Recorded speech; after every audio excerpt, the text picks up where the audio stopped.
నమస్తే, welcome to gossips garage. First time MLA మొదటిసారి శాసనసభలో అడుగు పెట్టడమే కాదు, అమాత్య యోగం కూడా దక్కింది. 2 ఏళ్ల టర్మ్ పూర్తిగా వస్తోంది, కానీ అంతలోనే ఆయనకు పొలిటికల్ ఫ్యూచర్ పై బెంగ పట్టుకుందట. ఉన్నట్టుండి సొంత పార్టీ పైన, పార్టీలో తన ప్రయారిటీ పైన మంత్రి గారు చేసిన వ్యాఖ్యలు ఇంట్రెస్టింగ్ గా మారాయి. స్థానిక పోరు వేళ, పార్టీ సిచ్యువేషన్, రాబోయే ఎన్నికల్లో తన అభ్యర్థిత్వం పైన ఆయన ఆందోళన చెందడానికి రీజన్ ఏంటి? మినిస్టర్ గా ఉండి పోటీ చేసే అభ్యర్థులు లేరంటూ ఎందుకో కామెంట్స్ చేసినట్లు. పొలిటికల్ ఫ్యూచర్ పై మంత్రి రాముడి రాగం, పార్టీపై, పార్టీలో తన ప్రాధాన్యతపై ఆందోళన, పురపోరులో పోటీ చేసే అభ్యర్థులే లేరన్న మండిపల్లి, జిల్లా కేంద్రం మార్పు, సుగవాసితో గ్యాప్, ఆందోళన అందుకేనా? వచ్చే ఎన్నికల్లో తనకు టికెట్ రాదని ఫిక్స్ అయిపోయారా? మరో 6 నెలల్లో లోకల్ బాడీ పోల్స్ రాబోతున్నాయి. CM Chandrababu comments, state EC developments తో రాష్ట్రంలో టీడీపీ లీడర్లు అలర్ట్ అయ్యారు. కానీ ఓ నియోజకవర్గంలో మాత్రం మంత్రికి, పార్లమెంట్ అధ్యక్షునికి మధ్య జరుగుతున్న కోల్డ్ వార్ తో సీన్ మరోలా ఉందట. రాయలసీమలో సెంటర్ ఆఫ్ అట్రాక్షన్ గా మారిన రాయచోటి నియోజకవర్గంలో మంత్రి మండిపల్లి రాంప్రసాద్ రెడ్డి పట్టు కోసం ఆరాట పడుతున్నారట. కానీ సొంత నియోజకవర్గంలోనే ఆధిపత్య పోరుకు తెరలేపినట్లు ఫీల్ అవుతున్నారట. రాయచోటి నియోజకవర్గానికి చెందిన సుగవాసి ప్రసాద్ బాబును రాజంపేట జిల్లా టీడీపీ అధ్యక్షునిగా నియమించినప్పటి నుంచి మండిపల్లిలో ఏదో తెలియని ఆందోళన కనిపిస్తోందట.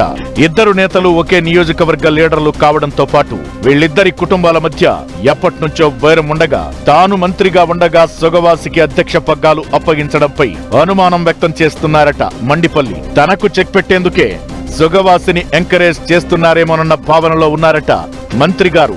అందుకే సొంత పార్టీలో తన పొలిటికల్ ఫ్యూచర్ పై డౌట్స్ వ్యక్తం చేస్తున్నారన్న గుసగుసలు మొదలయ్యాయి. రాబోయే 6 నెలల్లోపు స్థానిక సంస్థల ఎన్నికలు పెట్టేందుకు సర్కార్ రెడీ అవుతుండగా లోకల్ ఫైట్ పై చేతులెత్తేసినట్లు మాట్లాడారు మంత్రి మండిపల్లి. మొన్నటి ఎన్నికల్లో రాష్ట్రమంతా కూటమి గాలి వీచినా రాయచోటిలో అలా జరగలేదని చెప్పారు. కొన్ని పార్టీలతో పొత్తు పెట్టుకోవడంతో దెబ్బతిన్నామని చెబుతూ ఆయన పరోక్షంగా బీజేపీని టార్గెట్ చేసినట్లు చర్చ జరుగుతోంది.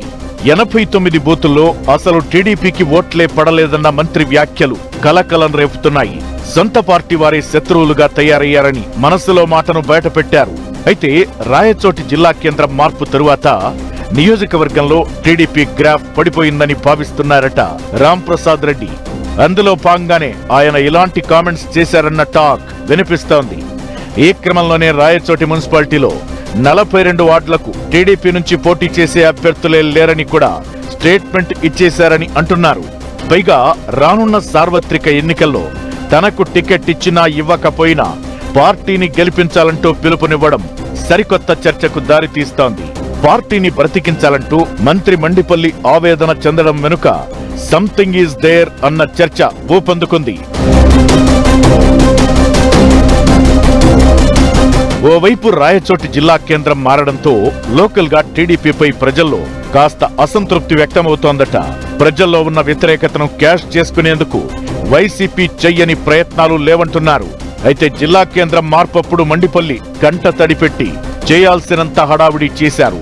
అయినా జిల్లా కేంద్రం రాయచోటి నుంచి షిఫ్ట్ అయిపోయింది. దీంతో మంత్రిగా ఉండి కూడా జిల్లా కేంద్రాన్ని నిలబెట్టలేకపోయారని, ఆయనకు కూడా ప్రజల్లో చెప్పుకోదగ్గ గొప్పగా గ్రాఫ్ లేదన్నది తెలుగు తమిళ్ల మాట. ఈ తలనొప్పే ఇలా ఉంటే సుగవాసి ప్రసాద్ ను పార్లమెంటు జిల్లా అధ్యక్షుడిగా నియమించడం ఆయనకేమాత్రం మింగుడు పడట్లేదని ఇంకో చర్చ. సుగవాసిని ఎంకరేజ్ చేయడమంటేనే తన సీటుకు ఎత్తు పెట్టడమని అనుమానిస్తున్నారట మంత్రి మండిపల్లి. ఓవైపు రాయచోటి జిల్లా కేంద్రం మారడంతో ప్రజల్లో అసంతృప్తి ఉండగా, మరోవైపు సుగవాసి రాకతో తన సీటుకు ఎసరు వస్తుందన్న డౌట్ మండిపల్లిలో అసంతృప్తిని బయటికి వెళ్లగక్కేలా చేశాయన్న టాక్ నడుస్తోంది. అందుకే తనకు టికెట్ వచ్చినా రాకున్నా పార్టీని గెలిపించాలని పిలుపునిచ్చారన్న గుసగుసలు మొదలయ్యాయి. తనకు టికెట్ రాదేమోనన్న డౌట్ మండిపల్లి మాటల్లో స్పష్టంగా అర్థమవుతోందని అంటున్నారు. సుగవాసి ప్రసాద్ బాబును ఉద్దేశించి రాబోయే ఎన్నికల్లో తన అభ్యర్థిత్వంపై మండిపల్లి సంచలన వ్యాఖ్యలు చేసినట్టు చర్చ నడుస్తోంది.